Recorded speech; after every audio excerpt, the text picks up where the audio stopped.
وہ مقدس رات آ گئی کہ جس رات میں ہمارے آقا علیہ السلام اس دنیا میں تشریف لائے، یعنی ایک خاص وقت تھا جس میں آپ تشریف لائے۔ تو آپ فرماتی ہیں مجھے آغاز میں درد ہوا تو میں نے دیکھا ایک مرغ کی طرح کا پرندہ ہے جس نے میرے سینے پہ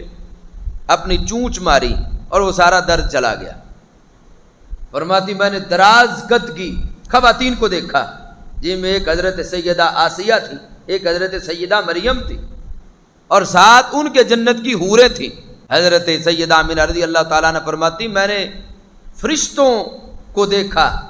اور دیکھا زمین سے آسمان تک بڑا قالین ہے جس کو بچھا دیا گیا ہے، اور پھر آپ فرماتی میرے آنکھوں سے پردے سارے ہٹا دیے۔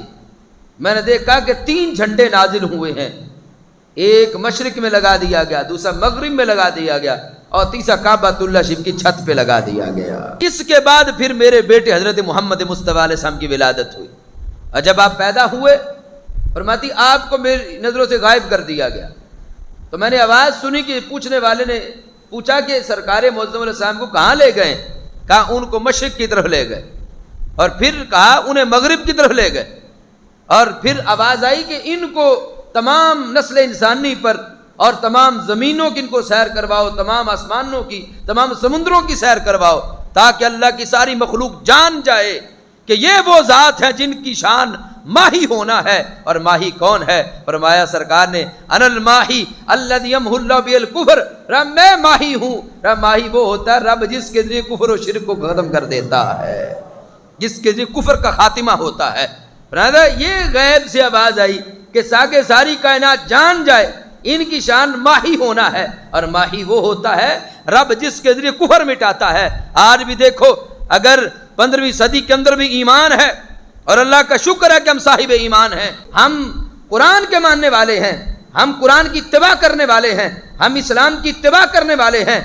آج کوئی شیطانوں کا بڑے سے بڑا ہرکارا بھی اس امت کے کسی گناہگار سے گناہگار فرق کہے کہ لے ساری دنیا کی دولت لے لے اور ایک دفعہ بت کو سجدہ کر دے، اس امت کا گناہگار امتی بھی کہے گا سارے دنیا کی دولت تیرے منہ پہ مارتا ہوں، میں اپنے رب کے علاوہ کسی کو سجدہ نہیں کروں گا۔ تو یہ شان جو اللہ نے دی ہمیں، یہ رسول پاک علیہ السلام کے میلاد کی برکت ہے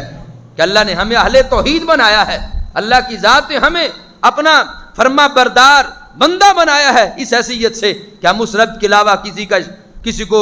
کسی کی عبادت نہیں کرتے، ہم اس اللہ کے ساتھ کسی کو شریک نہیں ٹھہراتے، اور ہم اللہ کے سارے نبیوں کو بھی مانتے ہیں، سارے رسولوں کو مانتے ہیں، اور حضرت محمد مصطفیٰ علیہ السلام کی غلامی اور آپ کی اتباع کرتے ہیں۔